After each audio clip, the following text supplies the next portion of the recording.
Yo, what's up, everyone? Welcome to Diabolical Souls Presents, where we're doing Primal, Gendy's, Tartakovsky's Primal.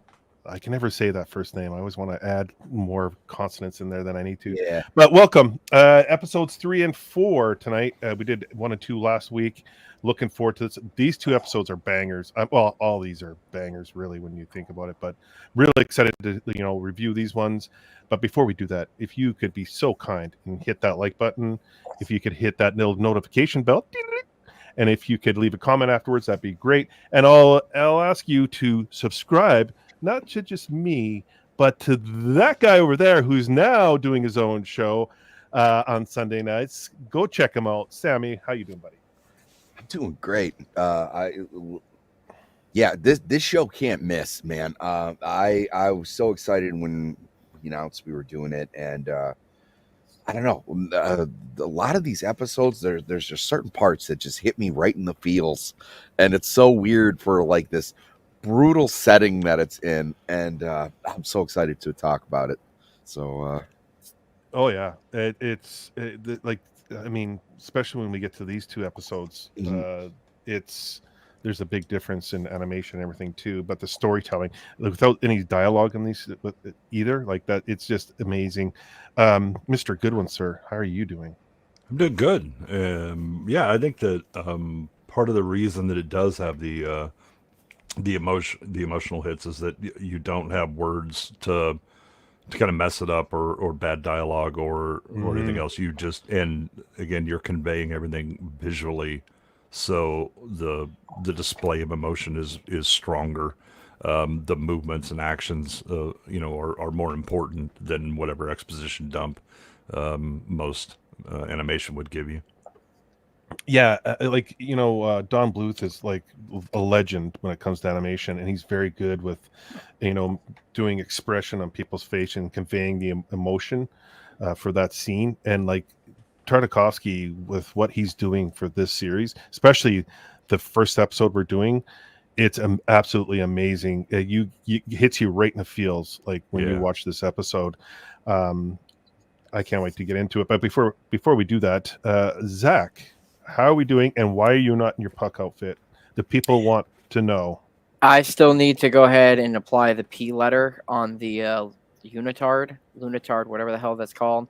And I will be taking set photos and all that stuff on Thursday early in the day, or actually Wednesday night, putting it on, taking photos and getting them ready and posted Thursday morning. And it's still just prepping it. And what are you drawing tonight? Are you drawing something for the show, or are you working on something? I gotta tell you, man, I'm still figuring it out. I'm roughing it. But these 2 episodes were so damn good. It was very tough for me to have to choose which episode I wanted to do the most. And it's for different reasons why each one was so good. I think, honestly, they both stand neck and neck, honestly, if I had to rate both of them. Because, each episode touches upon a different thing within the relationship between Spear and Fang. And just it adds so much character. And honestly, I really want an action figure of those two. Me too. I can only find one Fang. Really? Oh, really? Mm-hmm. McFarlane or no? No. No. Can't remember. Probably I think it's like a Hasbro custom. Yeah. Well, before we jump into this episode, I want to say a quick hello to the chat because they are important to me. Just stop by to like the stream, save watching the series for my next trip. Yes, Justin, this show, you're gonna love it, bro. Thanks for joining us. Cannoli's in the house, and Cannoli, damn you, buddy. You keep asking about comics and stuff, and then you mentioned something, and I had to go get it. So, like, dude, I love you, brother. But thank you for joining us. AJ's in the house. What's up, AJ? What up, people? Love Primal, an amazing boy, and his dog story. It is. It's absolutely. The animation's breathtaking. ABF, what's up, brother? Congratulations, to ABF. Had a killer show last night. Oh my God, yes, amazing. Couldn't be happier for the guy. Keep doing what you're doing, bro. You're gonna just knock it out of the park. It's just gonna keep growing, bro. What did he pull, like 120, 130 subs just last night? Yeah, he killed it last night, and I couldn't be happier. That's awesome. Niet's in the house. What's up, Niet? Just watched your coverage at episode 1 and 2 and ready to rock and roll. Oh, thanks, buddy. Thanks for joining us. Taylor Gordon, hell yeah, episodes 3 and 4 of Primal season 1. The mammoth one is pretty emotional. I felt bad for the elderly mammoth, but hey, my caveman and dinosaur bros gotta eat. Yes, absolutely. Thanks for joining us, Taylor Gordon. I think you're new to the channel. I haven't seen you in here before. And ABF, of course, is I Love Primal. We got an OG in the house, Eraserhead. What's up, Eraserhead? Thanks for joining us. The other OG in the house. Hello, hail Gooches. Just drop in and say hi and drop a hi. Thanks, also on me. If I'm missing anyone, hey, it's me and HT 3 and 4. Let's go. Absolutely, we're gonna get to it right away here. Nos, I miss Nos. Gooch, please react to the new trailer from Lazarus for me, creator of Cowboy Bebop. I would link it, but you unmodded me like a bundle of sticks. Well, I'll give you a wrench back there. Just give me a second here. The whole series is dialogueless, so there's very little. Oh no, there's a couple episodes that have. Yeah, I think that's in season 2, though. Yeah. Yes. That's when you start getting into more of the civilizations and the. Yeah. There's a little more. Primal's the best animated show about men teaming up with dinosaurs ever made. Absolutely, bro. Thanks, Copa. Yes. Appreciate you, bro. Miss you, bro. He's going to be streaming soon. Can't wait for that to happen. Big Ship's in the house. What's up, Big Ship? Thanks for joining us, brother. Appreciate that. Hosties in the house. Hey, howdy, boys. Looking for a horror movie to watch. Should it be Jacob's Ladder, Suspiria, or Texas Chainsaw Massacre? Well, Jacob's Ladder is not really a horror, but I would probably say Suspiria. Well, so which one? The original Italian or the remake? But I would say the original Texas Chainsaw. Yeah, I'd still go with is a the classic. I mean, they're all great films. They all hold up. But yeah, if you're not watching the original Suspiria or Texas Chainsaw Massacre, what are we doing here? What are we doing? AJ, he can't handle a wrench. According to Netflix, Castlevania, he can't handle 90-degree angles. Zax, what's going on, brother? Always good to see you in the chat. Jamma, one of the OGs. What's up, Jamma? And if I missed anyone, I apologies, but we've got to get started here. I can't for you guys the certain villain character in season. Yes, absolutely. Okay, season 2. This is or season 1. Sorry, season 1. This is episode 3. This one's called A Cold Death. And let me set everything up. And yeah, we start off. We ended up last episode. Season 2 was the River of Snakes. As like Fang and Spear encountered a nest of snakes and then got caught into a water slide and from I think it was a dam breaking and the water rushing down and big to do there. This one is like this one's pretty emotional when you watch it. Again, called A Cold Death. This one's written by Brian Andrews, Derek Bachman, Krentz, and Tartakovsky himself. We start off with the herd of mammoths going through the snow through a blizzard here, and the animation right off the hop, it's cleaner. The lines are sharper. Everything is like very, very crisp and clean when in this episode. That's the first thing I noticed. Like he obviously got into the groove of how knowing what he wanted to do for these episodes moving forward, because the first one was great, but it was a little rough at certain points with the animation, like, and not like editing wise, but just like the style. What are your thoughts there, Goodwin? It looked more pencil drawn in like the first one. Yeah, that's what I was kind of thinking too. Please tell Tartakos he has at least several. Yeah, he won. What's up, Star Wars? Thanks for joining us, bro. Love the series. Yes, this series. Everyone's loving the series. It's to me, it's just a masterclass of animation and storytelling. In that silent film, manner. The one thing that I was right off the bat on this one, the snow effect was. I mean, it was repeating, so it was clearly on a cycle of some kind. But there's a I think it's the leader's eye. There's like a piece of fur that is supposed to be like blowing, and it just looks like the leader's eye keeps like having a pupil randomly, but it's just because you can't see it because of the snow coming in. So it's just there's a little heaviness on the overlay. I mean, I know what they're trying to achieve, but it wasn't lined up well. It's like an animated version of Quest for Fire. It warmed me up. Yeah, you're gonna love the series there, Nos. It's incredible. Yeah, I agree with you. This animation, like, and getting to the story here, we see like obviously every herd has a weaker or older, depending on what kind of herd you have. You have one that lags behind. And that's the old herd theory. The strong keep moving and the weak fall behind and die. Yep. That's what we're kind of getting into here, where this older mammoth is like very elderly and lags behind and loses the herd and calls out to them, and they're non-existent. Look at the lines are like thinner too. I don't know if you like the line weight, or like you're not. Like they're not as thick, and the painting, like, because like all this is done on TV paint. It's just beautiful. I love the color tones, especially the sky setting. It's just amazing. I really, really like that color. It just sets up the tone for the scene.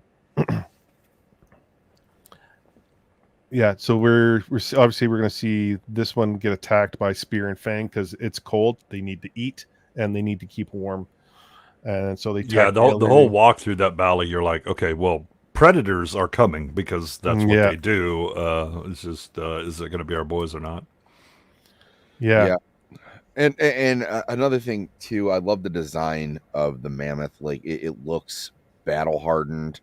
It looks like, it doesn't look like it was a slouch back in the day. I mean, his tusks are all cracked. He still looks quite fierce, even though he's slow moving and everything. And we'll see moving forward. Yeah, that's the so the you already have, you start off with the whole, this is not going to end well for this mammoth, right? And you see the herd, moving on. But then when the attack comes, I mean, this thing is like barely trudging along, and then it still has that fight for life. I'm not done yet, right? The all living things, no matter how weak they are, they will try and fight. Imagine if Tartakovsky took the job to continue Clone Wars instead of Dave Filoni. Man, what could have been? Well, Star Wars Marvel purist. Speaking of Star Wars, we'll be diving into that tomorrow night. We're starting from the beginning, and we're get ready for the long haul series. Get ready for the long haul. Yeah, we got quite the panel. Me, Badger, myself, Leon, Niet will be there. ZACK is joining us. We're going to be doing a deep dive into Star Wars. Sammy will be joining us for some episodes. We'll have probably Goodwin jump in for some episodes. We're gonna do it all. We're doing it all, baby. So join us for tomorrow night for Star Wars, the breakdown. Yeah. He's incredible. We're going to be breaking down a couple people. I want to say a quick shout out to Ingram Ghost 1X. Cool. Thanks for joining us there, brother. And Kenneth Soto Winter. Yeah. Thanks for joining us. How did you jump in? Yeah. And B-Man. What's up, B-Man? Always good to see B-Man. Yeah. And of course, Scooby's in the chat. Always good to see Scooby. Thanks, Scooby, for joining us. And look at this guy. Jacob has joined us as well. What's up, Jacob? And the Joker. What's up, buddy? Haven't seen it, but from what I'm hearing, it's giving me Conan the Barbarian movie where Basil Poldorius music and active scenes moved the movie along. Yeah, it like a lot of people like. I think this is like homage to Conan. I think a little bit. I think he had a love for Conan, and I think it was Kayla that was telling me this. And this you get Conan vibes from it. It's good to see you in the chat there, Joker. Thanks for joining us, brother. Let me ask you this though, for just a quick second. Like, for certain individuals that want to do their own story and they want to do a barbarian story, how different, can you separate those characters away from the famous ones that we all know and love and make it interesting? It's always a tough thing to do. What? Before go you ahead do and that, read your super chat. I was gonna. Do you want me to take this one? Copa, I love you, brother. Super chat, Gooch, anything. He has to read it. Balls. Thanks, Copa. And look at. What's up, Zach? How are you doing? Hi. We're just at the point where the elderly mammoth is getting struck down by both Fang and Spear, and he's like doing the knockout blow with the boulder. Stone. Yeah. I know it's gonna come up later, but I was surprised at how this episode was able to establish an appreciation for the circle of life without having to do much but show what survival is. Because like after this we get a little bit of a flashback, right? So I'll wait for that part. Yeah. And I was going to bring that up as well. Damn you, Vex! You always. But no, you're right. Like it's like when he sees he's looking into the beast eye, and he like all of a sudden he has that moment of doubt, but it's either him or the beast, right? So he has to think for himself. He has to survive, eat, and he needs the warmth from like all that fur that's on the mammoth there. So I this is really spiritual, this episode, I would say. Yeah. Yes. Well, I think the other thing is that there's a part of that hesitation is he's a different person than he was in the first episode, and life has a bit of a different meaning to him now than it did before that. Actually, I disagree with that a little bit, but again, I'm on my first watch, so maybe that will change. Because like the first episode, there is still that very clear appreciation for this is the way life is, this is how we need to survive. But it's just now who he's surviving for, or the drive that's keeping him alive, is a bit different. Because like when he has the flashback later on of hunting that deer or antelope creature with his son, it's the same thing as there, where it's just like I acknowledge that this was a life, but I also need to survive for myself, but I'm not going to disrespect kind of the balance that we keep in each other as predator and prey sort of deal. The difference I is mean? he doesn't hesitate in the flashback. Yeah. This one he Yeah. hesitates. Yeah. Oh, hesitates, He but stops also- and looks him in He's- the eye yeah. for a bit, and he holds, and you see his face change.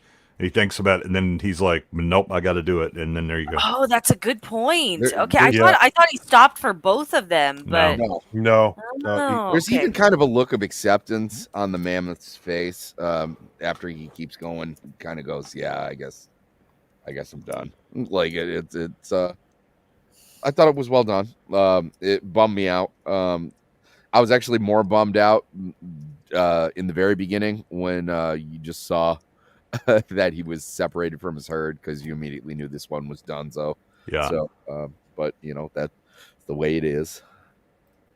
I'm telling you guys, emotions. Talk about emotions. I was just gonna say, I agree. know someone in this panel. I'm not gonna name names, Sammy, but he got emotional, and so but that's a good thing, in my opinion. That's good if that can bring that out. Like I was getting the feels in this episode, because it's like I love animals. I am a huge animal lover. That's me too. And seeing animals being killed for just the kill irritates me. But Agreed. but when being killed because of it's the cycle of life, it's something that needs to happen in order to survive. That's something different. And there's a lot of respect, even when he kills the mammoth here. He Yep.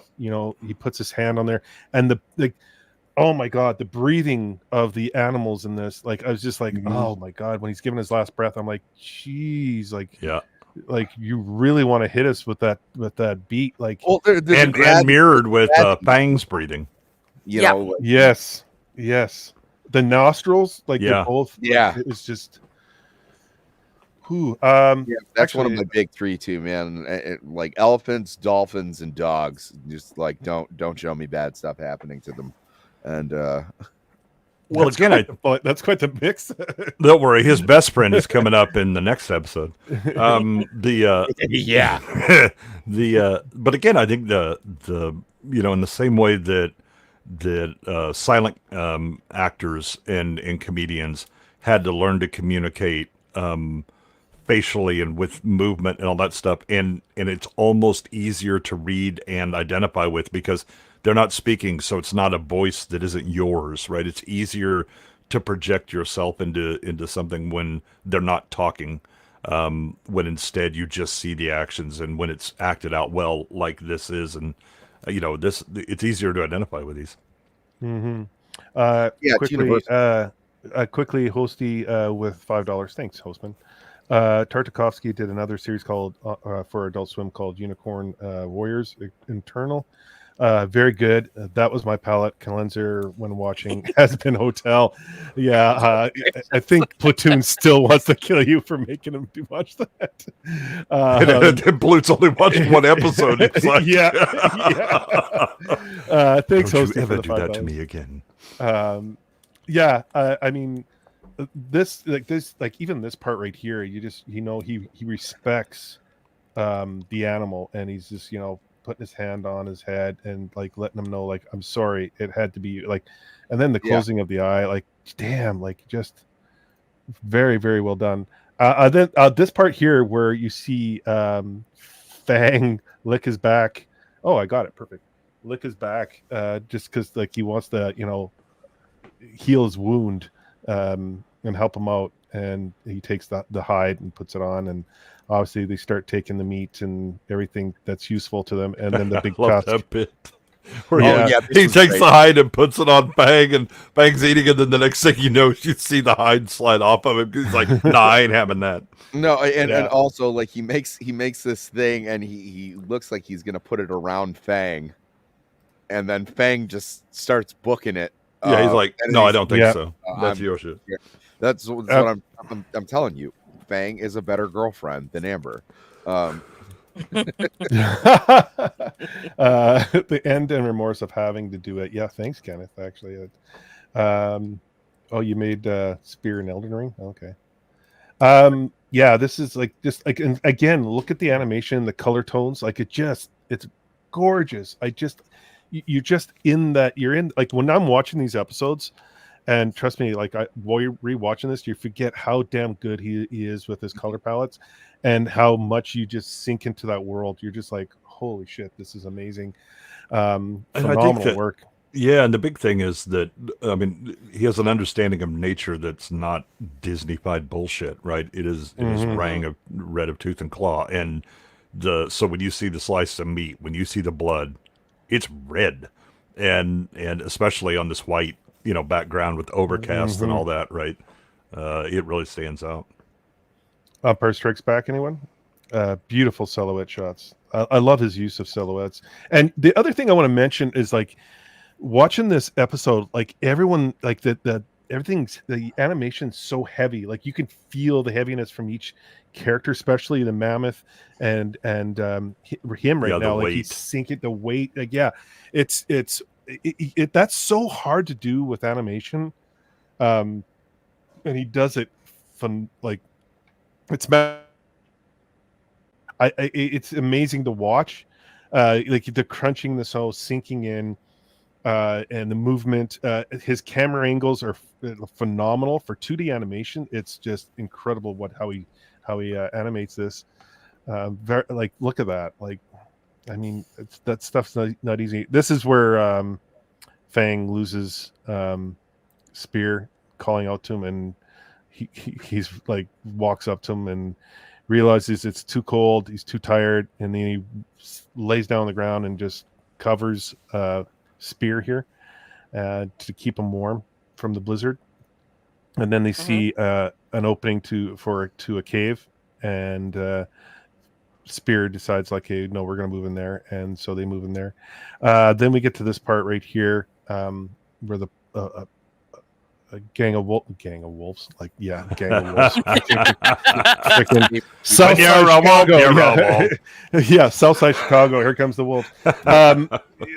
Yeah, we got the pack of wolves here, and they realize that something's coming, so they move out of the way, and it's the herd again, and this was a very touching scene too, because they surround the elder mammoth here, and they start, the one leader of the I guess the herd starts using his tusk and feeling the elderly mammoth, and then he realizes the one tusk is gone, and you just see his eyes kind of, let's see if I can, oh yeah, they sees the tracks, and he gets upset because someone took his tusk, and now he knows he has to follow and get that tusk back.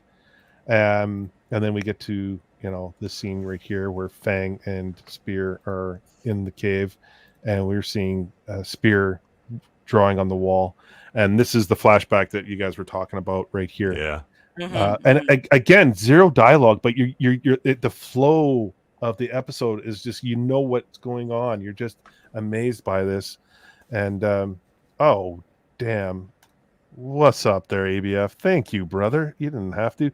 Since Hypno likes dad jokes so much, here's one for you. What do you call a dinosaur car accident? A Tyrannosaurus wreck. Oh my god. For $70. 69.69. Never mind. Sorry, I apologize. But ABF, thank you, brother. I Nice. appreciate that. We're gonna give him the classic. Where is it? Right here. This is always for ABF. Actually, I'll do this one first. Where are you here? You're very bad. Very, very, very bad.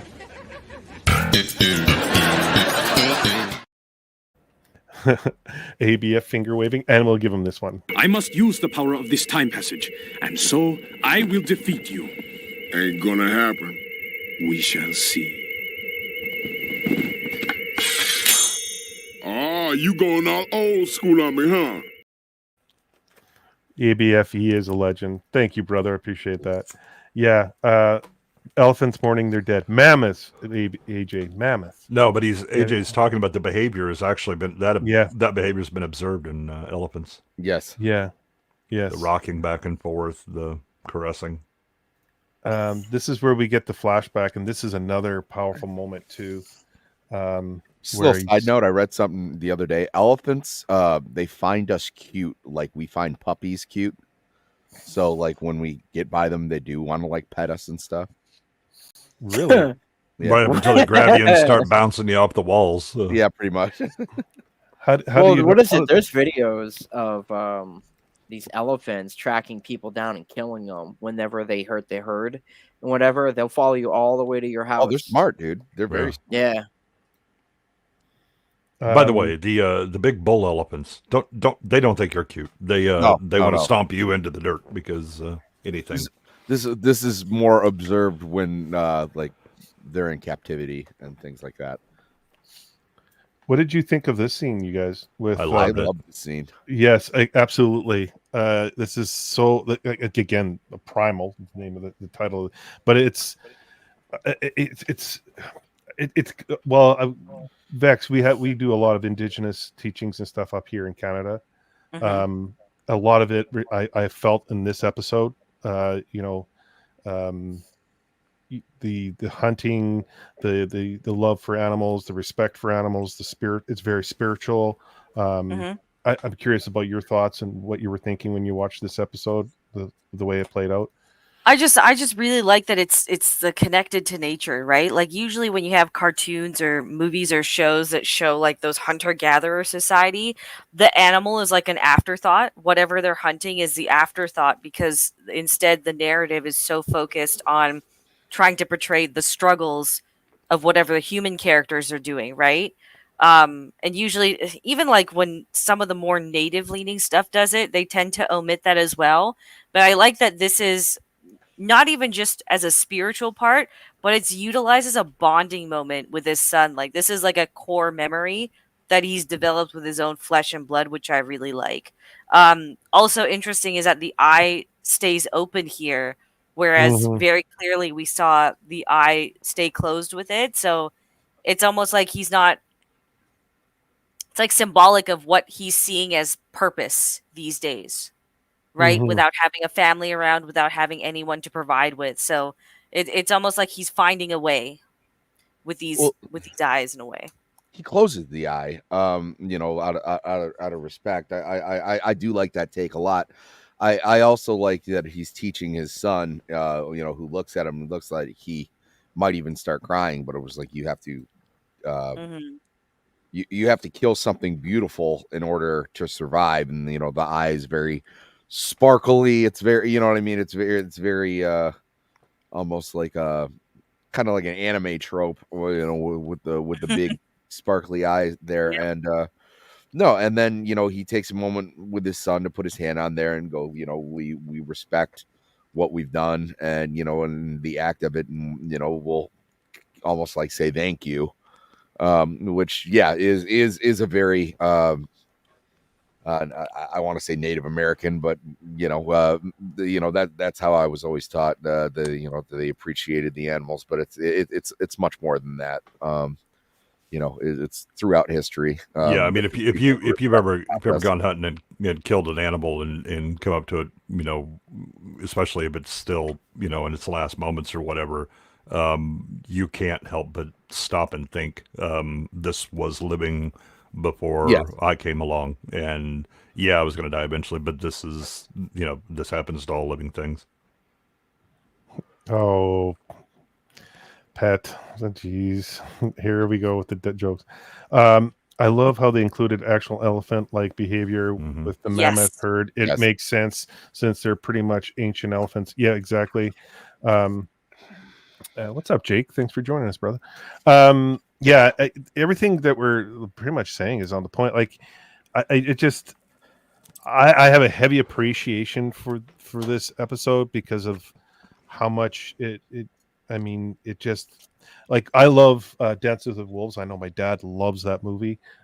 He's like, we have a huge, obviously I'm Indigenous. I have the Huron tribe background, but I'm not a practicing Indigenous person like I should be, but there's a much appreciation for it and very spiritual, and how you appreciate nature, you appreciate the animals, you appreciate water, you appreciate the sun, the moon, everything about it.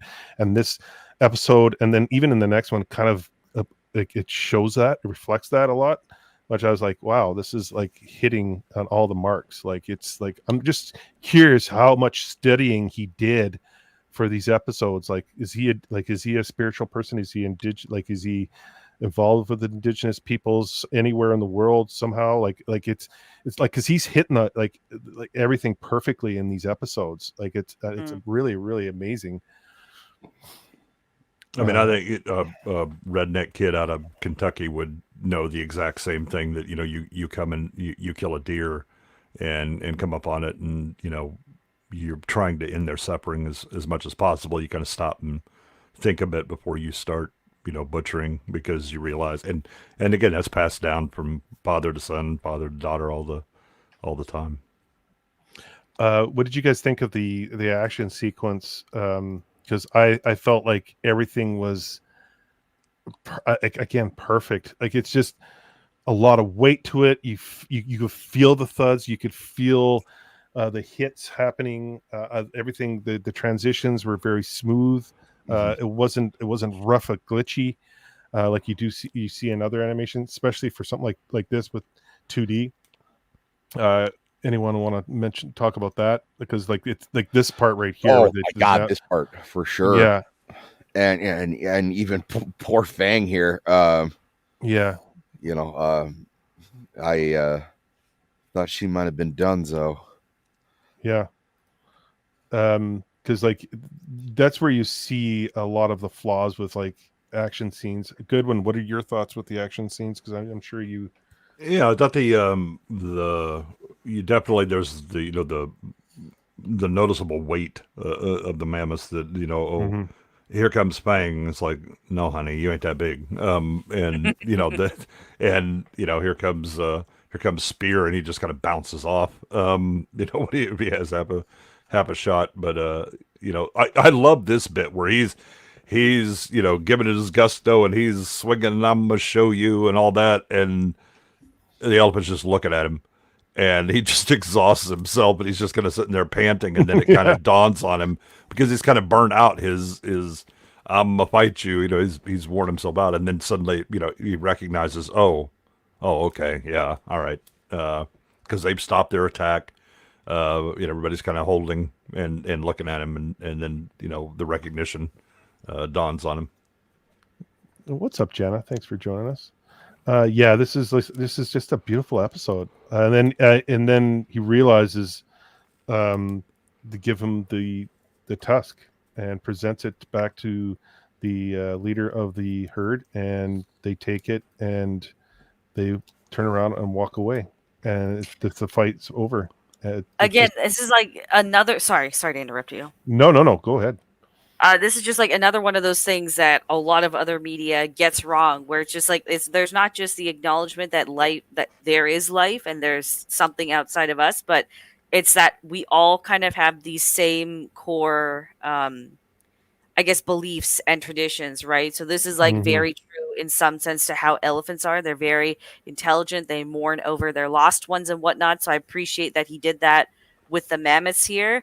But it's just like this isn't an anger as in, getting revenge or trying to prove who is stronger, but it's just like it's just a basic respect thing. We just want some tradition. And I really like that this manages to do and show so much of that without saying a single word. Yeah. And just the simple little movements and mannerisms, like him, like with the tusk, like just touching the or his snout, touching the trunk is the word. Trunk, yes, yeah, thank you. Trunk, moving along the tusk, and just like simple, but like it's just there's a lot of meaning behind it. You feel the emotion behind it, like mourning the lost one. His dad. No. I don't think it matters. Like again, it's I don't think it matters. But when he came up to the body, he was he was rubbing his trunk and he was looking for his tusk. Yeah, but I think it was just lead of the herd. I don't know, because he was kind of like almost grazing his trunk like he would have had it been there. I'm just saying, maybe I read too much into it.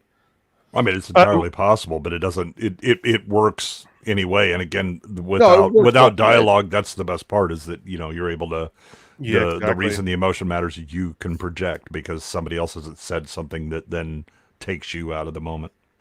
Either way, they're all family. Like they're all like they're moved together, and they realized that they were missing one, and they came back looking for him and found him dead, or she dead. So Jana for $2, 247 days until July 3rd. Thank you, Jana. Appreciate that. And this is pretty much the end of episode 3. General thoughts on this episode before we get into episode 4, and just if you want to rate it, go ahead there. Sammy, go ahead there, bud. Oh, this is solid 9. Just fantastic. Actually, I'll give this 9.5. Really, just completely, utterly enjoyable. There's one of the best parts about the show is there's no fat on it. It's really hard to have bad dialogue when there's no dialogue. So it's just completely enjoyable. And I loved everything about this. Even if it did give me the feels a little bit, but that's what a good show is capable of doing. So I'll give it 9.5. Gord King, there's another comment you made earlier. I wanted to touch on. This series sounds amazing. Gord, I guarantee you're going to love watching. Yeah, Gord, you'd love this. Dude, it is. You would love it. And to answer your other question, you might want to stick around for the next one. Well, Gord, sadly, no, it does not, because then it would just break whatever scale, that you put it on. Yeah. So, Vex, just quickly give us what your thoughts, and then we'll get in episode 4. What you thought of episode 3? I don't want to keep giving these episodes 10 out of 10s, especially since the next episode was like an 11 out of 10. Yeah, I know. It just keeps getting progressively better. I'm going to give this a solid 10 one-tusked mammoths out of 10. I like the undertones it's trying to attach to the characters now. I like that it's using that to develop Spear as an individual too. I like that he and Fang have really bonded in this episode. I made a comment in our chat, but I noticed that I don't know if this is intentional or it's just how the animation ends up working out, or there's different people working on it. But especially in the opening, you can see that the animation is a lot more fluid frame by frame, and then it seems to drop and like, you know, in like some of the other action sequences, especially when Spear is in a shot, that's where the frames start to drop. So I don't know if that's just it's a stylistic choice or it's because they're finding their footing with the show. But either way, I didn't mind it. That's just like a minor nitpick, I would say, that doesn't really take away from what's going on screen.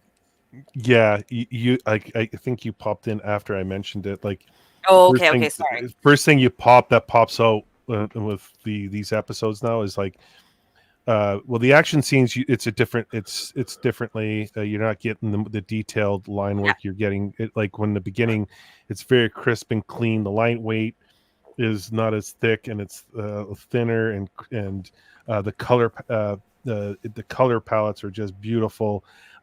It's very clean in the animation, and it just pops, it bangs. And then when you get into the action scenes, a little bit of that is taken away, and I understand why. But yeah, I know what you're saying though. Gotcha. Okay. Goodwin, quickly before we get into 4 here. But... Oh, I think I mean this one's a 9.5. It's, you know, it's probably the right up there with the first episode, as far as like emotional weight and everything going on. I think it's but it's interesting that the emotional weight is not focused on Spear and Fang. But external. I mean, there are moments where it has, you know, with his flashback with his son, and I love how his son looks at him while he's got his hand on the deer and his eyes closed, and then he mimics the behavior, right, learning from his dad, and then he doesn't get much of a chance to learn after that. But yeah, I think there's kind of there's an ebb and flow to like the episodes, and it, I think part of it is you kind of tell who's been writing what, as to how kind of the story and the important bits of that particular episode are, and I wouldn't be surprised if this next one doesn't have so much Tartakovsky writing.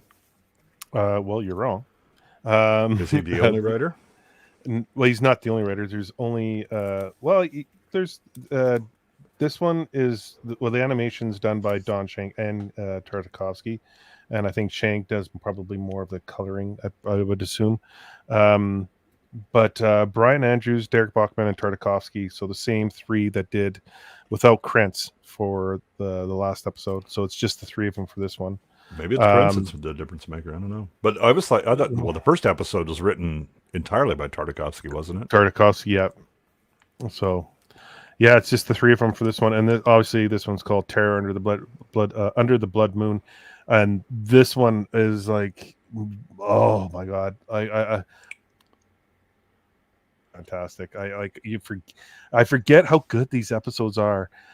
So right away we're going to start off like boom. We're in the kind of I would say kind of like a savannah desert. Yeah. And whoa, what do we got here? Right off the hop, we got Spear and Fang trying to escape a pack of Utah raptors. That's what these things are called. That's what I figured they were. Yeah, and oh, okay. Utah raptors, is that like a legit thing, or is that made up for the story? No, Utah raptors are actually what Jurassic Park called velociraptors aren't.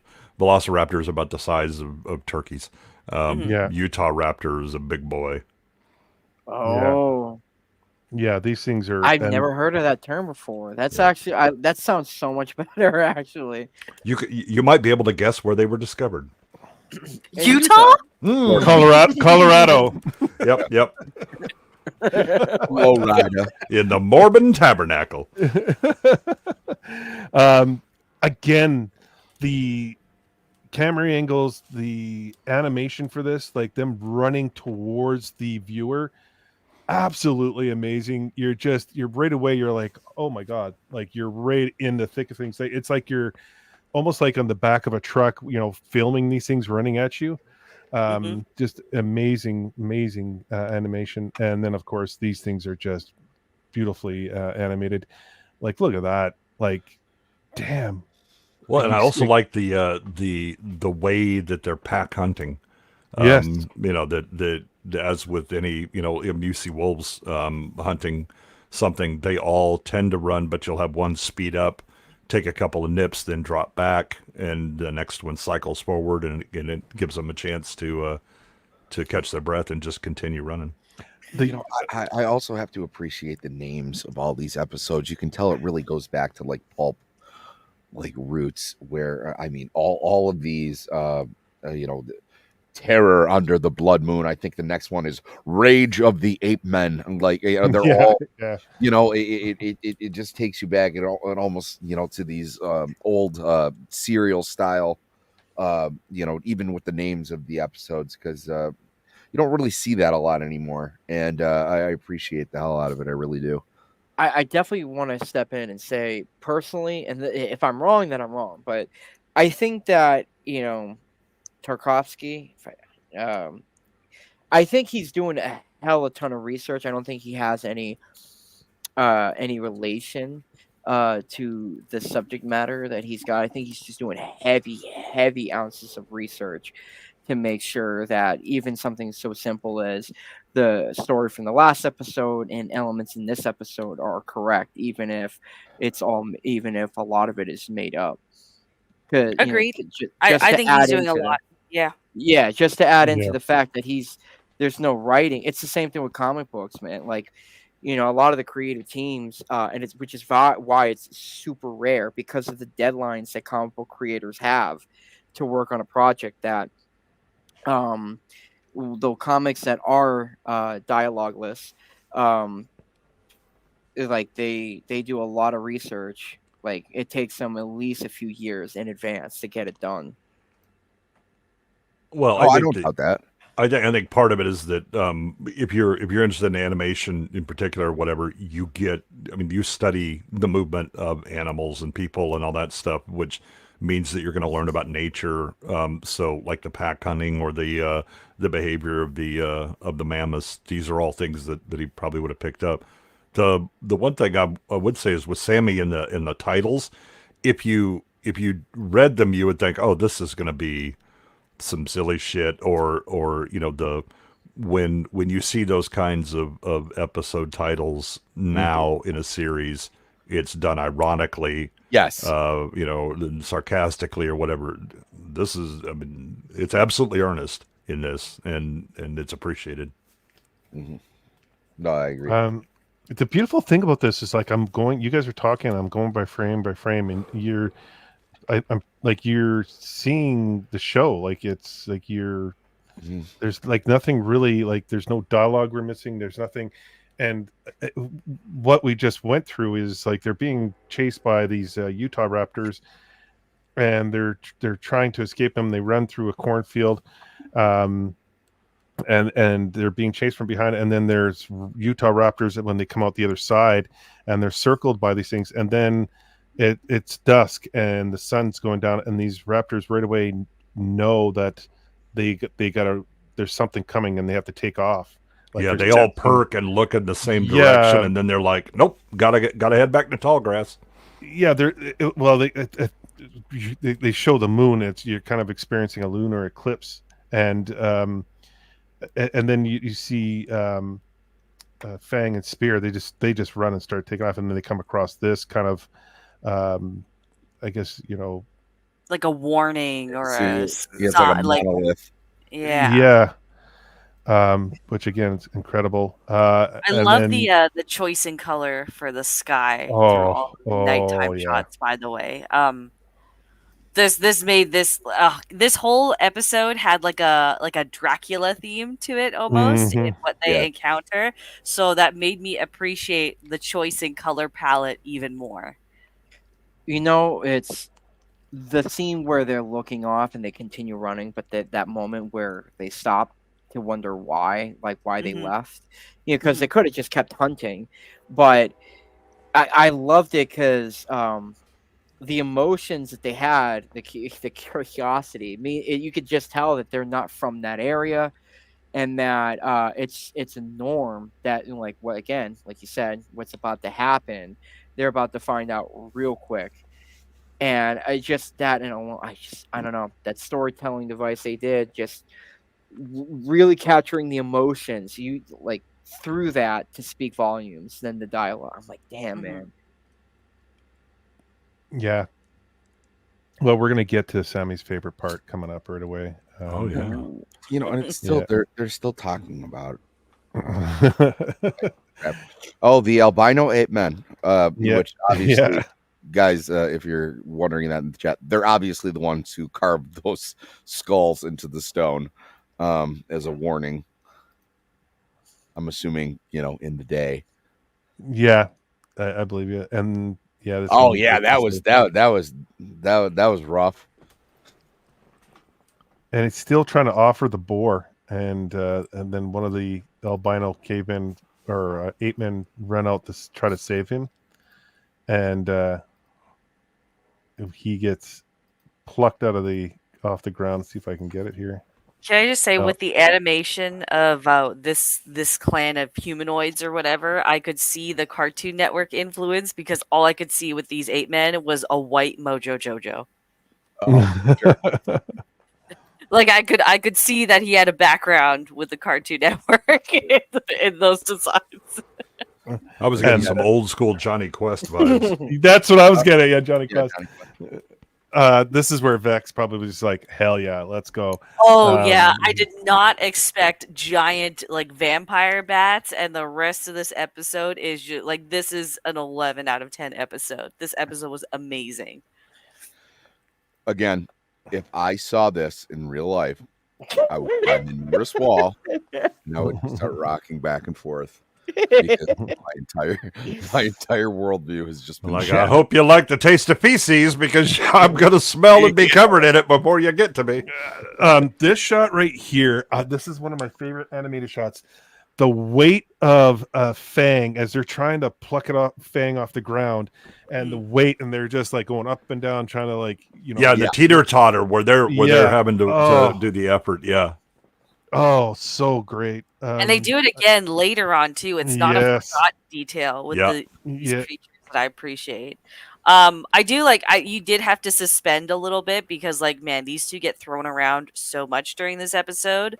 But the was it when he? Oh, we're not there yet. We're not there yet. Sorry, I jumped ahead. Yeah. I jumped ahead. Oh, we got a good way to go. I mean that's been every episode so far. These guys are just brutes. Yeah, I mean, they'd both be dead. A woolly mammoth falls on its spear and like cracks rock, and like he just gets out of a pile of rubble. Yeah, like I'm In fine. this episode, though, it felt even more like. Oh, I agree. Yeah, like it sure got intense. Yeah. I just want to talk about this part too, this animation. Like, Goodwin, what were your thoughts? Because I know we pluck at like the little finer details when it comes to animation, but A, the camera angle, B, the motion itself with just the feet and just with Fang when it goes on the search for spear. Yes. I mean, it was again it's a difficult angle to shoot and to do it, anatomically correct and still have proper weight, but give a sense of speed. Yes. And have everything going. God. Yeah, it's just Tartakovsky knows what the hell he's doing in this.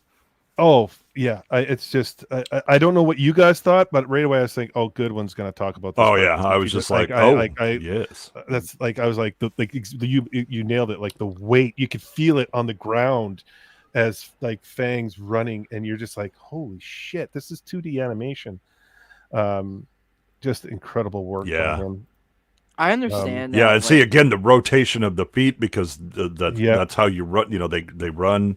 Because they're not unlike a lot of birds, so they cross over, with their feet as they run, and you see the bending of the foot, with the toes and everything. Yeah, I mean it's all of the detail, yet still being able to show the weight and speed, just the mass of this of Fang running and how desperate Fang's running.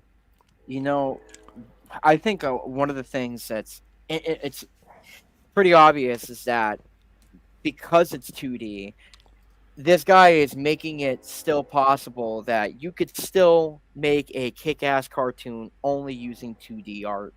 without having any ounces of 3D rotoscoping or nothing. Just kind of, just keeping it like, it reminds me of like the early 2000s. And I'm just loving every second of it. And I honestly, I like to see more cartoons go back to that 2D style. Dude, I love 2D. And and Vex and Sammy, like, your thoughts when watching this, because the camera angle, you're seeing it from the front, and then you're going from the side, you're going up, like it's like a drone is in this animation and going, and now you're going from behind and you're running with Fang into like him smelling and knowing where Spear is, locating him. Just your thoughts with this, like, because like this animation is No, it's a masterclass in what it is. It was, yeah, Goodwin nailed it. Even when Fang's trying to run up the wall here, like, yes, one, Yeah. you see just like the blind determination that would do Vin Diesel proud, because family. Family. And but you also see that Fang is falling great heights and like landing on her back, and it all looks fantastic. The sound effects are great. I didn't mean to type in all in caps. But Vex really likes her leg days. I was like, wow. I also love the bit where Peg is like, okay, I'm gonna jump and crawl, and then realizes it's sliding and like hugs the mountain and just nope. That's and there you go. It just falls. But yeah, I know there was supposed to be like a little bit of comedic relief in this, but this actually made me pretty sad, because like you see like the videos and you hear the stories of like dogs, for instance, that like their owners pass away, so they never leave like particular spots or like grave sites, so that's what this reminded me of more than anything. It was just like the desperation of an animal that has nothing else. Well, and the best part, it gives the last attempt where it's just Fang is enraged, right? And it's just like desperate and roaring. Let me the hell up there. Yeah, she's trying like so hard to keep just going up and down. Also, I just want to quick mention to Eeyore here. What do you mean Gooch doesn't like me? What are you talking about, Eeyore? Why are you being so sad? Of course, I love you, It's Nadia. because she could only do 3 and not 4 streams today. That's why. Yeah. Aww. Yeah. I like the colors in the shot. Yes, it's absolutely beautiful. Yeah, like this. Yeah, I agree with you guys. Like, this is such a beautiful scene. Like, she's like big time separation anxiety, and in fear of losing Spear now. And this part where she plays dead, like, it's like, yes, I was not expecting that. God, it's like animal instinct, right? Like, it's kind of like, okay, I that's not gonna work. I see the bats leaving. I'm gonna just pretend to be. I'm gonna do a quick yell out and then fall to the ground, so they know I'm here, and then I can be brought to the nest and look for Spear. Just incredible. And Vex, yeah, you're right. Like they continued like to recognize like the weight. They're struggling. Yeah. They're teeter tottering up and down. Like, man. Well, and again, I love the observation that Fang does. Right, yes. She sees the bats leave, right, and you see her look back and forth, and then it'll shoot to her eyes, and you see her thinking, and then it's flop. I'm dead. Oh Lord, what's gonna happen? Help me now! And then here we go. Yeah, but you also see as they're carrying it, like their claws are stuck in a Fang, so she's not crying out; she's bleeding. They're latched into her, trying to get her up there. So, I got. Oh, sorry. Go ahead, Gooch. No, Vex. I know what you're gonna say. Go ahead. Really? Okay. I was just gonna, with this shot here again. I'm gonna go this entire episode, just like Bram Stoker vibes, like everything about the environment design in this tower, and then when they go inside this cave, like all I could think of was vampires, and it was awesome. You're just waiting to Devil May Cry episode, something that breaks out in the middle of this. Yeah. I knew you were going to say Bram Stoker too. Yeah, great use of color tones in this. Yeah, and we like again, they just throw Fang on top of another animals that they've collected to feast on later on. Just amazing details in this. And then Fang goes out for the hunt, and then we get to Sammy's favorite part. Yeah, where as soon as I saw this, I went, "God damn it!" I wasn't expecting like what it's about to show. I thought it was going to be vampire. I was like, all right, so what's this weird ass relationship that these guys got going on in this building? Like, well, it's like a parasite host thing is the way I interpret it, right? It's like this spider kind of gives them a safe place to nest and to feed and whatnot, and in return it brings them back victims. So it's a mutually beneficial relationship. But I didn't expect a spider either. I thought it was going to be some creepy, like Dwayne Johnson looking vampire bat. Like an alpha. Something from Romulus. That's not unheard of for like spider behavior. There's certain spiders that keep like small frogs as pets. Because of there's like I can't remember what they're tarantulas, but there's certain class of spiders that'll keep like certain frogs as pets because it's just a mutually beneficial relationship. Oh yeah, I've seen the videos of that. Yeah. Design on the spider though is pretty great. Not a fan of the ruptured anus for a throat though, prolapse anus. Yeah, rectal prolapse is a problem even in primal eras. The movement of the spider though, holy, how creepy was that, Sammy? Yeah, didn't like it. Well, I mean, I actually did like it, but because it was done so well, I didn't like it. I do appreciate right now my toes that, are kind of curling. I do appreciate that even when Fang sees this spider, she even gets like a little like, oh crap. It's like, what the hell am I just walked into? Right. I mean, I like spear, but I got to go. Yeah.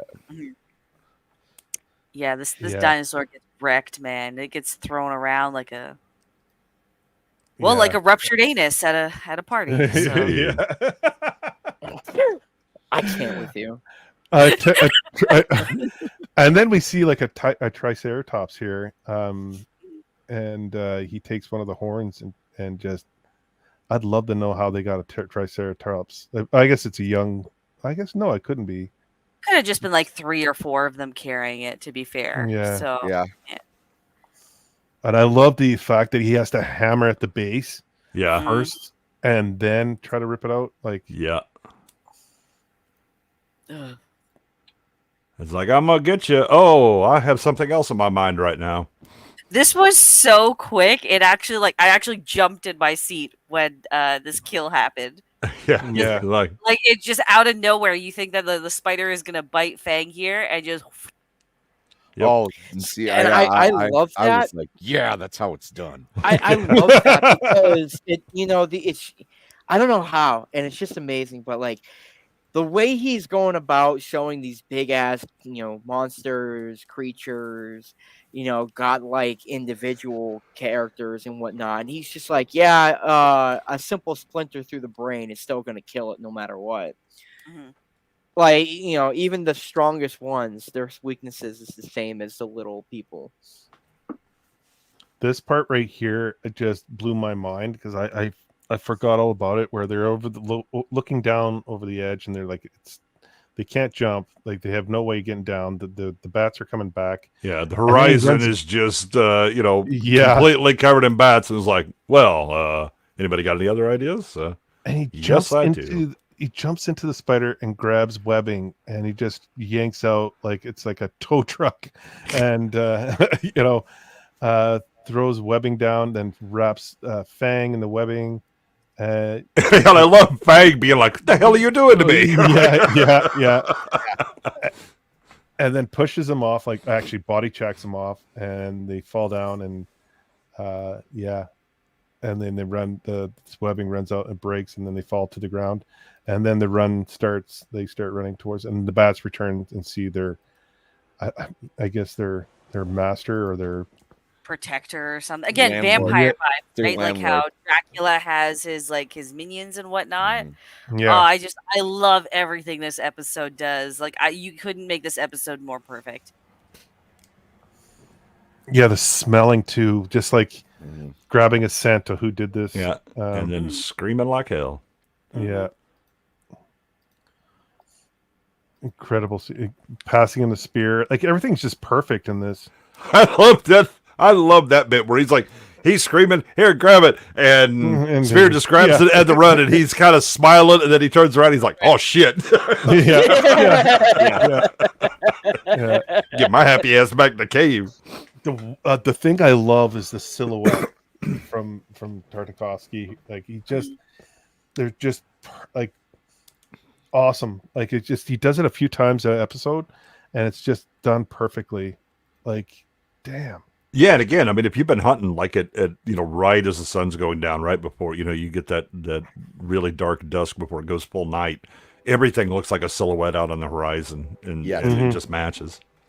But the camera angles on top of it, like again, you feel like you're the bat chasing after a Spear and Fang here. It's brilliant animation work here. Like they Does must someone have have a so much train fun going by right now? Yeah. Yep. That's Yeah. what I'm hearing. Oh, you should have been here about 3 weeks ago. The big boy steam engine came through. That motherfucker has a horn.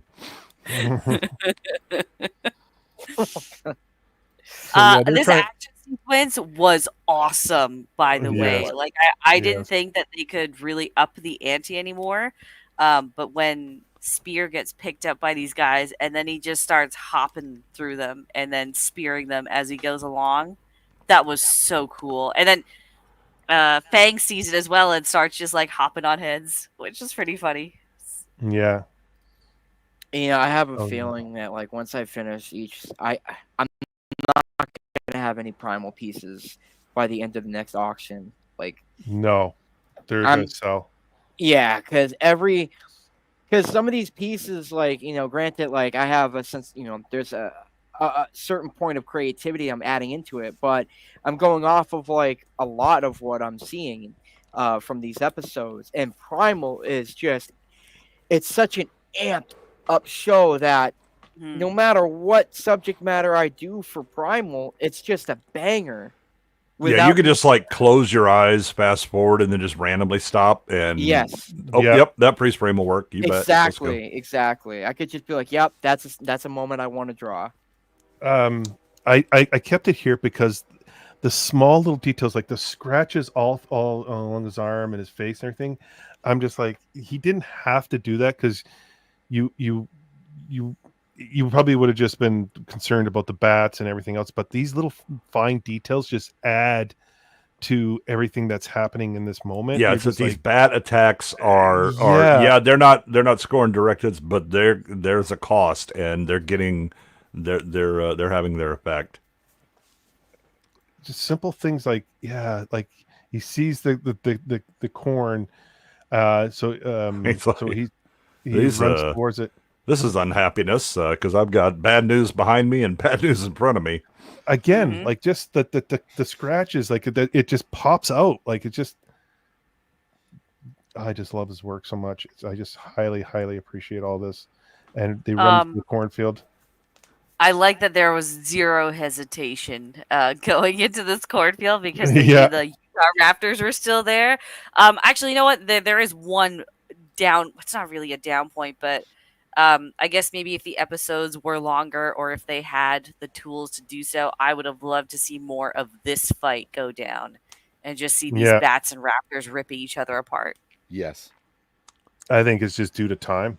Otherwise, he Yeah. would have. Yeah. Mhm. Yeah, dude, it sucks you in the quicksand. I've tried turning it on in the background while working, and it's impossible. Yeah, it'll it's- just draw your attention back. Yeah. And Niet's like, damn, I really need to watch the series now. This is heavy metal. Dude, this is my favorite series, animated series. Like I've been talking. How long have I been talking about it? Probably close Since the to beginning since of I ever this year. started. Since you started Yeah. your channel, essentially. Yeah. Yeah. I've been around It's for sure. it's masterclass. Like, it truly is. Like, I say it a lot, but like, it doesn't get any better than this. Like, I mean, you could go like really, really detailed, but I think with it just fits. Everything fits nicely in this. It's just and I think actually the timing of like the length of where we see the raptors and bats going at each other is just fine, because I mean, we're with Fang and Spear. We're just trying to get the hell out of here and let those two deal with each other, and I don't care who wins as long as we aren't on the menu. And so they just keep booking. the color tones too. Like, you would think it was like too much red in this, but it works. Like, It feels like dawn. It feels like the Yes. sun is just coming Yeah, up. or that dirty dusk kind of thing, and yeah, anybody that's lived out in the plains knows this color of sky. There's blood. Oh, yeah. Incredible, right? This Oh, episode man. was so good. This episode was so good. Oh my goodness. Yeah, high speed, low drag. Let's go. And I love the fact that even they have to like fend off. It's not just the raptors. Oh, we're going to go after the bats. No, we're going after anything. And so they end up having to fight off some of the raptors. And a little And smile there at the end. The plan worked out. Yeah. But this is the beautiful thing about it. You're thinking, oh, okay, they're safe. They start again. The camera angle work. Like, look at that shot. Like, Yeah. fuck me. They're running out of the cornfield, and they're still being attacked by Utah raptors on the way out. I think there's two of them that still attempted to try to attack him, and he slit them with his spear, and then they run off into the sunrise. Yep. Like, just oh my Get the god, hell out of here. just beautiful work. I just appreciate this like so much. Rating this, like, I mean, I think we're all going to be giving it high marks again, but Sammy, your thoughts, brother, on this one? 10 easily. Yeah. This was just good fun all the way through. As much as the other episode hit on emotional beats, this was just balls to the wall fun the whole time. It's and again, no fat on it. It's not particularly long, but it was like everything they went for, they nailed it. Like, there's parts, especially when they're looking off, at the top of the crazy Bram Stoker tower, and I'm just going like, shit, how the hell are they gonna get out of this one? Yeah. Really, and then going like, oh my god, that's brilliant. It was great. I couldn't say anything. Couldn't give it higher praises, honestly. Vex, I know you said 11 out of 10. Your general thoughts about this episode, and how much are you loving Primal now? This is probably gonna rank as one of my favorite animated series of all time by the time I'm finished, if it continues at this rate. I give this episode 11 prolapsed spider mouth anuses out of 10. This was just phenomenal. This episode was great. Like, there were multiple instances where I was just shocked. Like, are they gonna go there? What's gonna happen? Love the vampire vibes to it, the color palette, the vampire bat humanoid things, like, everything was so cool about this. And I feel like with the previous episodes so far, you were able to kind of predict a little bit where things were going to go, but I really couldn't with this one, because I thought those weird ghost people were going to be kind of like the main antagonists. Maybe they'd be cannibals or something, and nope, you got vampires. So color me very impressed. Loving it so far. Awesome. Goodwin, sir. Yeah, I mean the there's a lot of beauty in this episode, and what we've seen previously, are essentially things, even though they're anachronistic, they are things that existed. And then we get to these, and it's like, oh, I see we're in Fantasyland now, because we got bats bigger than any pterodactyl, and then we've got spiders that never existed in reality. But the idea of the raptors being this serious threat and hunting them correctly, and then you walk into Spooky Land. You got a nice big signpost up ahead that warns you that reality may start to get a little bendy after this. And then I love the proto-humans with the you see them all in the cave, and Homeboy's he's rushing. He knows what time it is. He's trying to get him and his boar back to feed the clan, and has an unfortunate injury that still made me shift a bit in my seat when I saw that knee. But then once the bat fun began, okay, we're on a roller coaster now. It was an interesting counterbalance to episode 3, which was very inward looking, and you're in winter, and everything is it's just the mammoths. It's just the two of them dealing with that, and then this is the chaos engine just running amok at this point. And so it is. Yeah, they definitely stand in contrast. I'd give this a little lower, just because the story itself is it's just kind of a linear action mode, right? If I was playing a platformer game, it would just be, okay, here we go, and go and go and go. There's no puzzles to solve. There's no interstitial or anything like that. It's just let the action begin.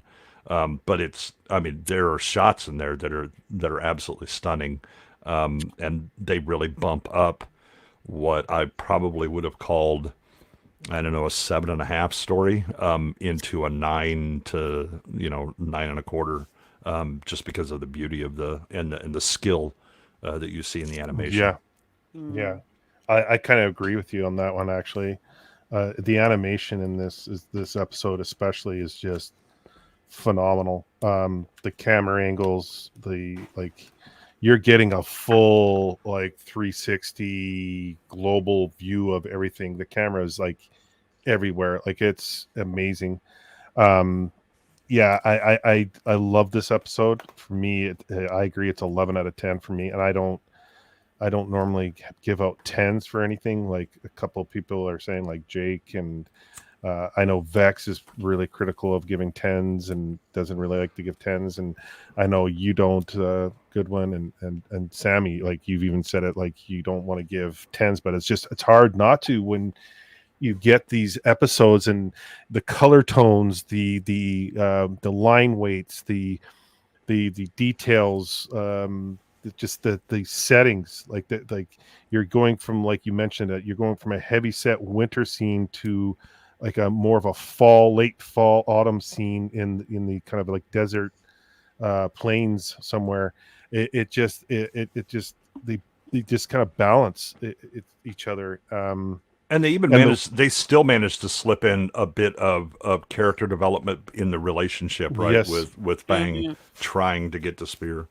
Yeah, like I mentioned, that separation anxiety, Fang had this, she has become that kind of motherly instinct, trying to take care of Spear, and Spear's trying to, be that father and take care of, Fang. He's they both lost their families, and they're both looking out for each other and doing what's naturally their instincts are natural, right? So it's just an amazing, the weight of everything in these animations is incredible too. You really feel it, and of course the emotion that you get from it, it's just amazing. I love this series. It's just incredible, and I can't stop praising it, but it is really, really amazing. Zach, have you done your picture, and what are your thoughts?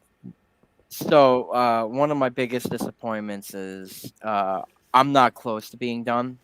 I do you can definitely see what this picture is, and I'm going to show it in a second, but it's depressing that we didn't get enough time to talk about it. Honestly, I honestly wish that we got the chance to, stretch it out because it's so damn good. And because you know how like every time we stream, some episodes, some streams go quick, others are super long. This is one of those ones that I wish it was. Gemma, thank you, buddy. I appreciate that. Yeah, let me show Ordered you a what I sweatshirt today. I hope you like it, bro. Let's see this. Mind you, I'm still working on it. Oh wow, Oh, dude. So Nice. Jeez, dude. so basically, in the foreground, the spiders like fighting, Spear and Fang. So I'm gonna have him in the foreground. He's grabbing one of the spider's legs, and then you can see kind of like where Fang he's like biting the skin underneath the spider's belly. God, that spider looks terrifying, bro. Jeez. And That then is there's gonna killer. be some egg sacs on the side. So I'm gonna be chiseling away. I'm not gonna take me. It's not gonna take me that long, but you could see what I got so far. Oh yeah. You've even improved on the butthole mouth design. God damn.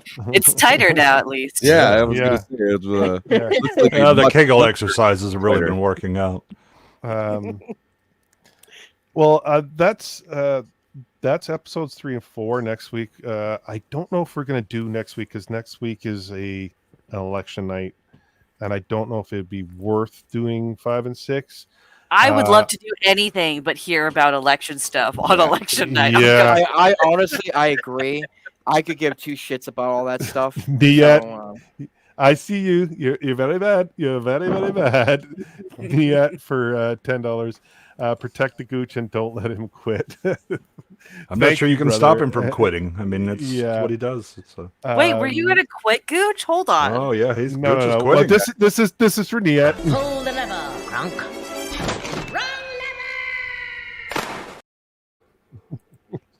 I appreciate you, Niet. Yeah, that's Hypno thing. I'm quitting, and I'm not quitting anything. I'm just not doing. Well, You're dialing back. That's all. dialing way back. Yes. There's a lot that I want to focus on, and especially moving forward. There's some stuff happening. So, speaking of moving forward, Goodwin, where are you going to be this week? What you got going on? Let's kind of wrap this up.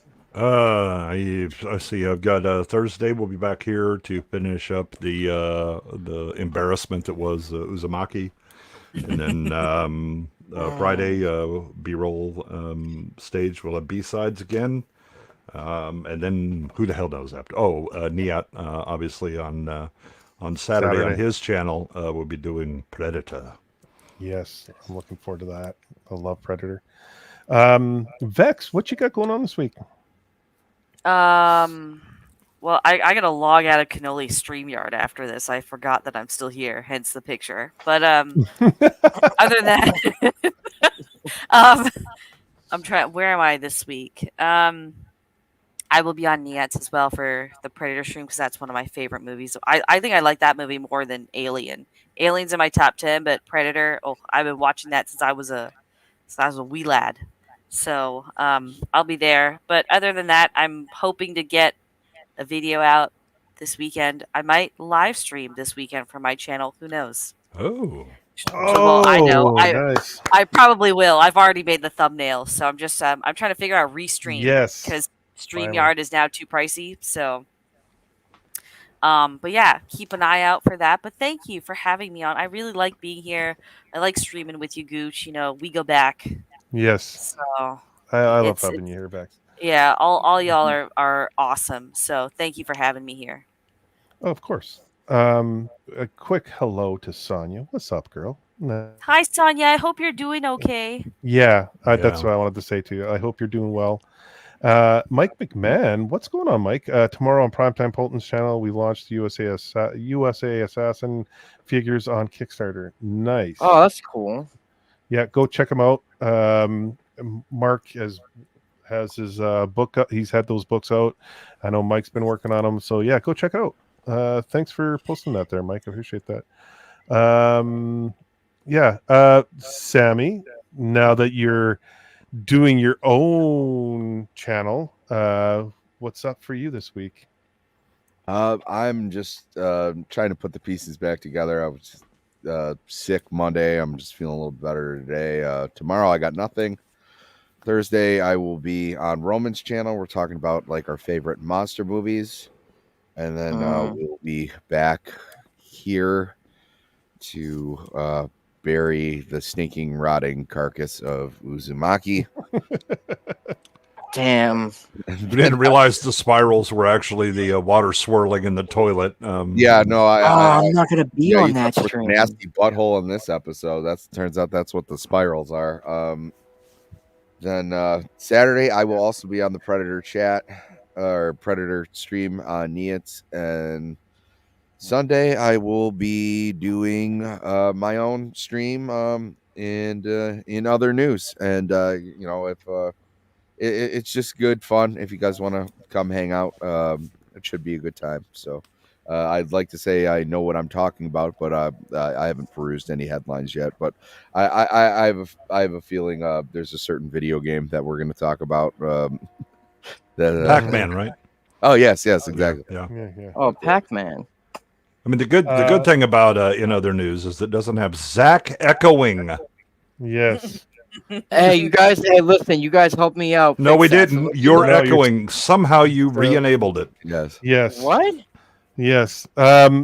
Before we, no, start, he's not. It could be anybody. Yeah. Yeah. Come on, man. I'm trying. I'm trying. No, you're not. Rick Costa for $2. Another great show recommendation. Thanks, Gooch. Absolutely. Thanks, Rick, for the $2. Appreciate that a ton.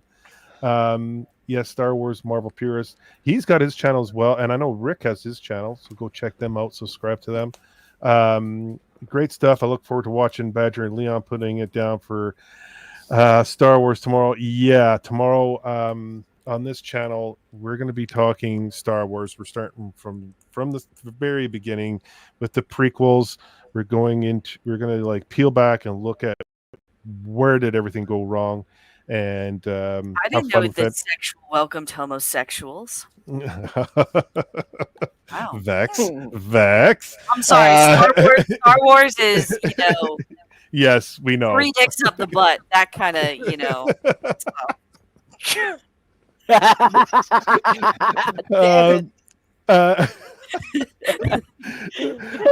yeah, we're gonna keep going, Jay. Keep going. You can do this. So tomorrow, stay on target. Stay on target. Tomorrow, come join us. We're going to be talking Star Wars. We're going to be going with the Phantom Menace. We're starting off with that. The following week, we're going to be doing Attack of the Clones, and then we're diving into the Clone Wars. We're going to be doing all that, everything. Tartakovsky's micro animated series, and then the actual Clone Wars animated series, and then we'll get into Rogue One, and we're just going to do a chronological. So stop on by. We're going to be going hard into that. And then Thursday, of course, Uzumaki. We're going to just finish that one off and just put the final nail in the coffin for that one. And then Sunday night after Sammy's show, which you guys should all be going to watch. I'll be on Neouts on Saturday. We'll be talking Predator, and then Sunday late night with Gooch. And this week we got Price of Reason on the show, so swing on by and join us for that one. So it should be a good show. Again, I want to thank you guys for joining us tonight. Zach, you're going to be here Thursday night for Uzumaki or no? I actually won't be, but I will be having a drawing ready for you because I'm going to be in. Well, Zach is gone. So anyway, he will be sitting in photos of him and his. What a disappointment! What a disappointment! I'm so confused. What happened? I don't know. It got quieter and the reverb went away. So, are you here? Are you here Thursday?